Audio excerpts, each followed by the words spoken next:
Hey, Dylan. Hey, Matt. Some could say that we're the Phineas and Ferb of Christmas podcasting. So tell me why we're talking about Phineas and Ferb Christmas Vacation. So we are knee deep in summer vacation right now. And you got to understand that summer vacation, we talked about this a little bit a couple weeks ago. Summer vacation will always be a mainstay for me. Like, I know what you had said last time was like, this time of year kind of sucks because it's like super hot, and I'm with you. I hate the season. I hate the summer season. Yeah, I enjoyed watching a bunch of snow on my television because it was offensively hot outside today. Yeah, so it's 94, and I just got back from a walk because I'm refusing to not do my daily walks. But summer vacation, because when I graduated from high school, I literally was only out of the school system for like a year, and then I started working in the school system. So summer vacation was always a thing to me. And one of those things that kind of carries over, plus because I worked in a school, was discovering the show Phineas and Ferb, which is normally about two boys enjoying their summer vacation. And what I love about Phineas and Ferb is that they sat down and they were like, you know what? We're going to do our exact show, but instead of the summer vacation, it's Christmas vacation. And it kicks off with a phenomenal rendition of the theme song by Bowling for Soup. Yeah, it does. Their spin on Christmas vacation. Now, this is still a staple in Bowling for Soup's set list. People absolutely adore when they play the Phineas and Ferb theme song, bringing many stuffed Perry the Platypuses to their live performances. I have seen multiple times. So I see you looking at your phone, man. What's going on? I am trying to confirm something. I forgot about a person that I know. Okay. Who is a writer for Phineas and Ferb. Yeah? That's a friend of mine. Okay. And I was trying to see if he wrote this particular episode. I was like, "Ooh, nice. Let me see." Because if he had written it, I would have been like, "Hey, let's also see if we can reach out and get him." Like, let's reschedule this recording. Well, no. We should still do this recording, but maybe get him on a future episode talking about writing of the episode. I want to say IMDb. All right, he did not have anything to do with this one. So, So my friend that I'm referring to is named Martin Olson. I brought him up briefly because he was I mentioned that his daughter is the girl who sings "All I Want for Christmas Is You" at the end of Love Actually. Yeah. He was a former writer on Rocko's Modern Life. And then he wrote Phineas and Ferb. But the other thing I was going to bring up was a big part of his job at Phineas and Ferb was writing a lot of the songs in Phineas and Ferb. Okay. So I wanted to see if he had anything to do with some of these songs, because there are at least two songs that absolutely are you saying you're rule. friends with the co-creator of Phineas? No. You're not talking about Swampy, who also worked. Okay. No. So he was explaining his way of telling me. No, so he was explaining he to knows me. Swampy. He said that when Rocko's Modern Life ended, basically the writing staff broke into two batches, and half of them did SpongeBob and the other half did Phineas and Ferb. Like, they all just kind of two, I would say, especially early SpongeBob, two phenomenal shows. I would say two very strong mainstays in animation, for sure. Yeah. So tell me about... So I'm also curious about your friend, because I believe, correct me if I'm wrong, there's another Christmas episode of Phineas and was, Ferb. and I almost watched it when I was struggling to find this one. Yeah. So this is the first Christmas episode, and that this one's Phineas like a and movie. Ferb did. This is almost like a TV their movie. movie special. If you were to watch this on Disney Channel, I believe there were some interstitials, and they would stretch this out for an hour-long special. It's about 36 minutes long. And they marketed this very well. I mean, there were commercials for this all day. It got a DVD release and a CD soundtrack that I did grab when I was in Disney World the year that it came out. It's great because streaming services, I don't know right now, but I know at least in December, this album wasn't on there. So, highly recommend. I'm sure you could find it at one of your used CD shops. I will. If I do, I'll get excited and I'll grab it. But yeah, so you were the right age to be watching Phineas and Ferb, roughly. I mean, what? Phineas and Ferb got its start. Phineas and Ferb was like right after me watching Disney Channel and Nickelodeon nonstop. So Phineas and Ferb, I'm trying to pull it up. So it was 2007 was when it first started airing. I was in college. I was in high school. Okay. So I was 2007. That would either be late freshman year or sophomore year of high school. So you're still like on that weird border where like you could. I feel like freshman / early sophomore year of high school, you are like maybe still sometimes watching Nickelodeon and Disney. You're just absolutely not saying it out loud at school. Yeah, 100%. And there's like that's like my version of that when I was a freshman in high school was like I was still very much watching like Wild Thornberrys and As Told by Ginger. Yeah. I just was not verbalizing in front of my peers that I watched last night's episode of those shows. This was kind of that turn, honestly, if you remember correctly, especially like from 2009 to around 2011. This is when Childish Gambino is getting big. This is when Tyler the Creator is getting big. All of these rappers or hip-hop artists that are also sitting there going, you guys, you should watch Adventure Time. Yeah. You should watch The Regular Show. You should watch Phineas and Ferb. Like, it's almost like it's starting to become okay for adults to like kids' cartoons. Yeah. At that time, kind of. I feel like there was a little push there. So I started revisiting Phineas and Ferb around like right out of high school. This was a pandemic watch for me. Much more. I binged the whole show. This was a pandemic watch for you. Yeah, okay. I was aware of Phineas and Ferb. I always liked the animation style when I would see pictures of it. Yeah. But I didn't know, like I had friends who loved it. I knew friends who always talked about like Perry the Platypus and stuff like that. Yeah. Can you do the noise? No. Every time I try, it's so bad. Like, yeah, no, can't. It's so bad. Not even gonna. You're like, I'm not even gonna fucking try. But yeah, this was like during the pandemic. Man, did I knock out full runs of like crazy Disney Plus stuff. Like I think I watched every episode of Recess. I watched every episode of Phineas and Ferb because again, I've referred to this before.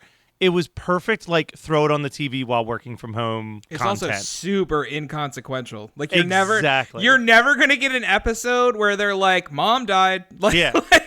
Yeah, it's never going to get too real. The voice actors on throughout Phineas and Ferb are pretty phenomenal.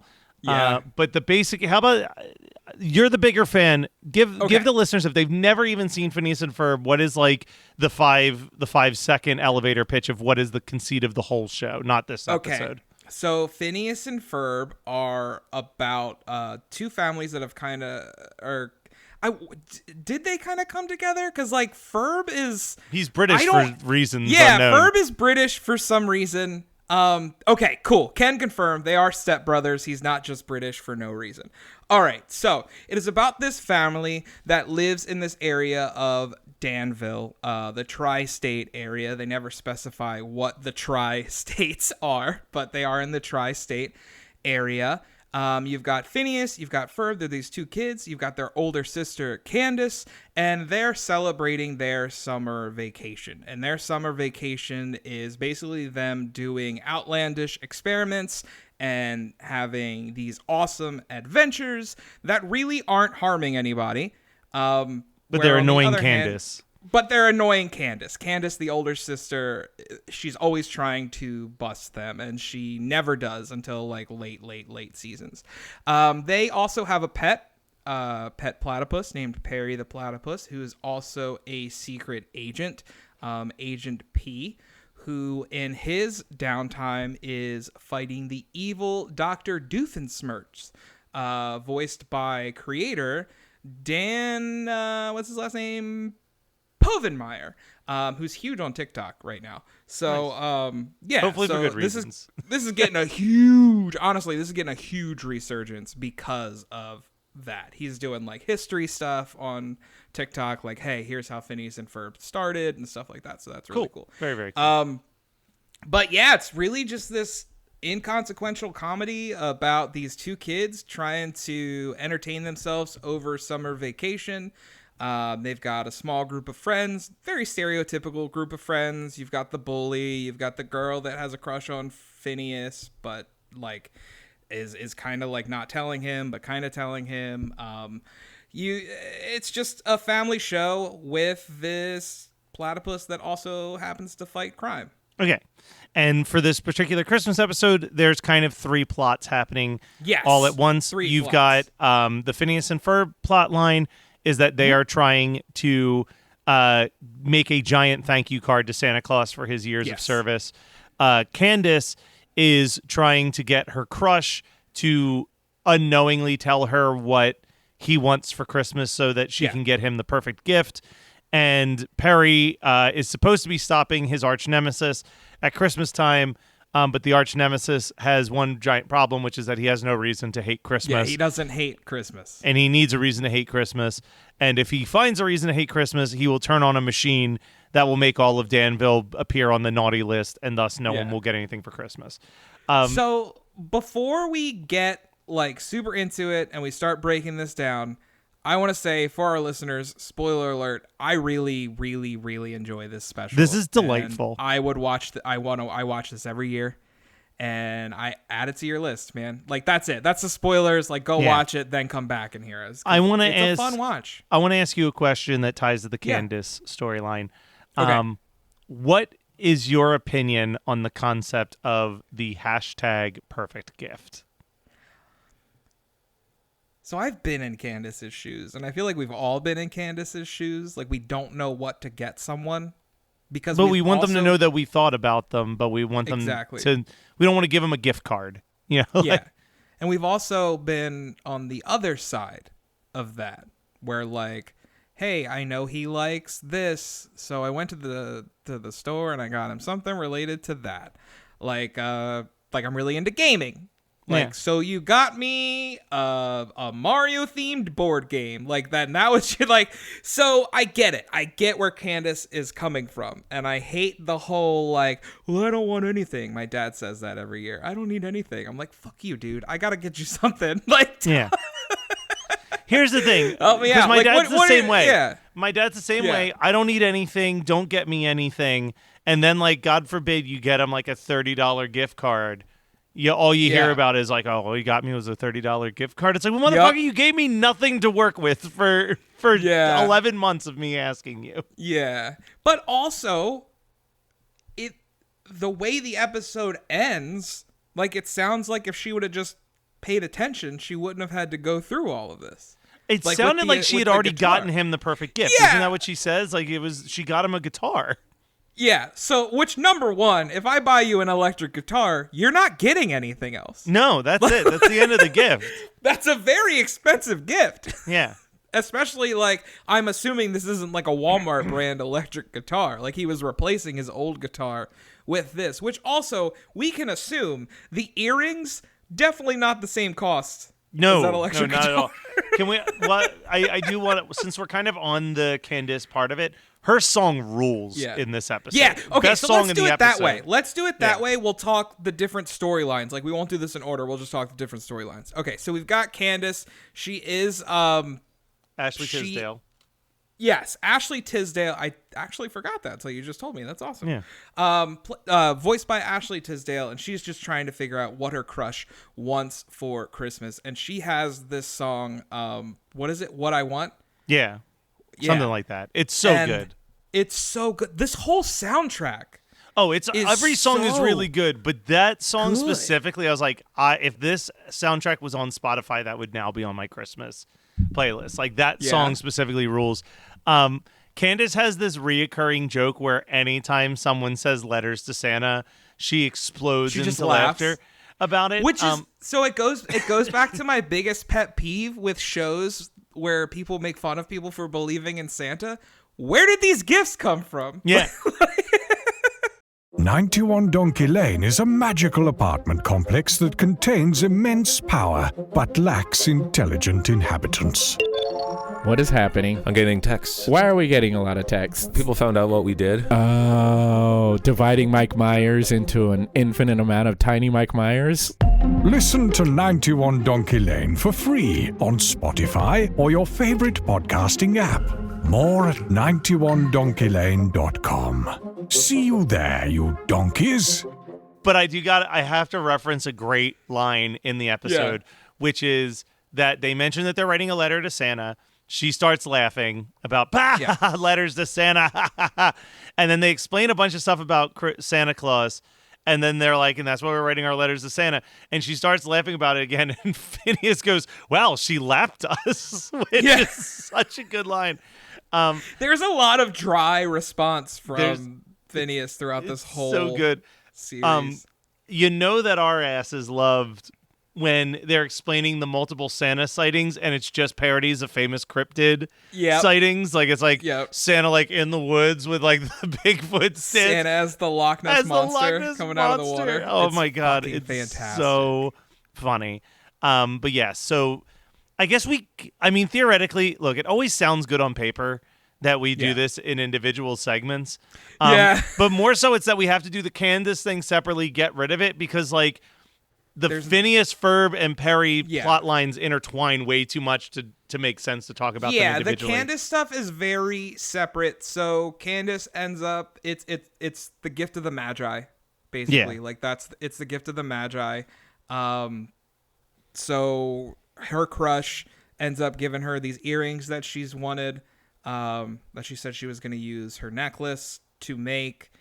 Or to go with her necklace or something like that. And she sells the necklace to get him a guitar, but he sold his. So, it's the gift of the Magi. It's cute. It's great. Moving on. So we've got Phineas and Ferb, and they start in the beginning with the this toboggans. Clubhouse rules. Dude, those fucking toboggan beds are so dope. Rad. Those Everything are so about them rad. is so rad. It's like I'm 37 watching this kids show and being like, man, that would rule. But yeah, they build so dope. They build this. It's not a clubhouse. It's the rest stop for Santa. Listen, Santa calls it a clubhouse at the end, so it's a clubhouse. That's got like a reindeer feeding area, a giant milk and cookies area, a beard steamer, some television to watch. Like it is just like it's a man cave. It's a Santa man cave. But they're like, this isn't enough. We also have to build this giant thank you card. We're gonna make Dansville this giant monument to the love of Santa Claus. So while they're working on that, Perry is called in because they're like, look, we don't know what, but he's up to something because it's Christmas and that's what villains do. It's obviously Christmas. He's gonna do something. We're also in the middle of Secret Santa. So they're having a Christmas party while they're also like, hey, you need to go keep an eye on Doofenshmirtz. And Perry gets the Sale Tuscany Christmas album. From his Secret Santa. There is a line that I wrote down where his boss says, Carl, stop filming your butt. Film mine. It's a party. Yeah, it's a party. So we already talked a little bit about, I am not even going to attempt to say this villain's name, so I'm just going to refer to him as the villain every time. Doofenshmirtz. Yeah, sure. Doofenshmirtz Evil Incorporated. But he's like, I've got no beef with Christmas. I love Christmas. Yeah. And he has an entire song that is about that. Like, he hates every other holiday, but I really don't hate Christmas. But then the carolers show up, right? Yeah. And he's like, see, this is my point. Like, how could you hate something that brings something so beautiful? Dude, immediately when that happened, I was like, dude, that's us again. Yep. That's us in Love Actually. Like, carolers, get the fuck out of the way. Then they start talking about figgy pudding, and he's like, you want some figgy pudding? Like, whatever. And then we won't go until we get some. They just keep singing over and over and over again. That's what sets him over, man. And that's what sets him over. And he says one of my favorite lines, which is, "You're Feliz Navidad to me." Now. Yeah. Yes. Yes. But then, so he makes all of Danville naughty, puts them all on the naughty list. But some elves notice that that's strange, so they go to Danville to investigate. They meet Phineas and Ferb, and they're doing their whole Phineas and Ferb thing, trying to figure out how to fix this. Meanwhile, Perry the Platypus is tied up and Dorfenmeiser, or whatever his name is. Doofenshmirtz. Doofenmeiser puts on the Sal Tuscany album. Mr. Doofenmeiser. And the album causes his machine to break. Yes. Which the best reveal of the episode is he goes, let me look at that album again. And suddenly, this was not the picture anytime that they've shown the album before. It's just clearly Santa Claus with a fake mustache. Yep, with a fake mustache. And I love it's an anagram, right? Where he's like, he's like, oh my gosh, this spells out Santa Claus with a very unnecessary leftover Y. Yeah, with a very unnecessary leftover Y. Sal Tuscany. Sal Tuscany. But that takes them off the naughty list. But as the elves inform Phineas, it's too late, buddy. Like, Santa's left. Like, you guys aren't going to get a Christmas. Which, bullshit. Bullshit. Which Santa confirms was bullshit. If Santa, like, let's ignore the reveal for a second. If Santa can travel all of those places in one night, you're telling me that motherfucker can't double back? Can't double back now. Shut the fuck up. No, get the fuck out of here. So Phineas and Ferb have to build their own sleigh, and the elves are going to help them make all of the gifts, and they are able to deliver every gift to everyone in Dansville. So the line that I love, I can't remember her name. It's the girl that has a crush on Phineas. Vanessa. That line when he's like, what do you want for Christmas? She's like, I don't really celebrate Christmas. But I did get some really great Hanukkah presents. And they're all looking at her like sad because they haven't gotten to Christmas. And she's like, I mean, I'm with you. Yeah, boo, no Christmas. Yeah, boo, no Christmas. That was one of those moments. And I was like, good for them. Yeah. Like, the shoe's on the other foot. Like, we always see the perspective from the other side, especially 100%. Watching things like South Park and stuff. Where it's like, we're always like, it always seems to be punching down on the person. Yeah, no, and this one it's like, no, I had 8 days of great gifts. Like, dude, I got my presents. Yeah. Fuck you guys. But they come back to the house. Turns out Santa knew that they were in the good. He knew they were in the clear. He just needed to take a steam. So fucked up. No, the fact that he knew this whole time, like, I get it. I felt a little something when he read Phineas's note, honestly. Yeah. Like, I was like, oh, this is getting me. But if I was thing in the morning. anyone but Phineas, I'd be like, what the fuck, man? Like, you were going to put us through all of that just to let this kid play Secret Santa for a night? Yeah. Very stressful, fucked up. Santa disappears and then... takes the rest stop with him. Yeah, he takes the rest stop with him. And then at the end of the episode, they check to make sure Ferb got his Christmas wish, and he pulls out a newspaper that says world peace achieved. And he goes, wow, you wish for world peace? He goes, no, down here in the corner, it just says local boy gets harmonica. And I laughed so hard at that joke. I knew that was going to be yours. Like, oh my God. I love when I watch some of these and I'm cackling, and then I see something and I'm going, that's the thing that's going to get mad. Yeah, that was the one. That's the one. That was the home run for me. This was great. This was so delightful. I forgot about this special. I will probably put this in the rotation. This is great. Yeah. Easy peasy. Like, 36 minutes, no problem. Yep. When I suggested it, I was like, wow, how have we not done this before? Because it is a special that I do, maybe not every year, but every so often, I'll just find myself going, I need to watch something different this year, and I throw this one on. And some of the songs are already in my playlist. I recommend that the Christmas Vacation, which is the theme song version, the Christmas version by Bowling for Soup. I think it's a jam. I just think this whole thing is, except maybe I really don't hate Christmas. I can't really get into, I really don't hate Christmas. Yeah, no, it's not. But yeah, it's solid. There's no notes. No, and honestly, like, some of the songs you could see done really well on stage. Like 100%. They really sit there and take their time with the songwriting. And I think that's evident throughout the entire series, because there's a lot of the other episodes will have songs in them. Great watch, dude. I love this shit. Phineas and Ferb rules. Top-notch Go back pick. and watch it, guys. It's a great, as Matt said, it's a great show that you don't need to worry about, like, oh, we're getting a sad episode this week. Like, it's not gonna happen. So if you need some like feel good in your life, you want to throw something on in the background and just enjoy yourself, Phineas and Ferb is where it's at, my friend. I agree. And Dylan, you are the Phineas to my Ferb. Ugh, you are the Ferb to my Phineas. Whoa, now we won't stop till the big ball drops on New Year's. Happy holiday, have a great holiday, have a merry happy holiday.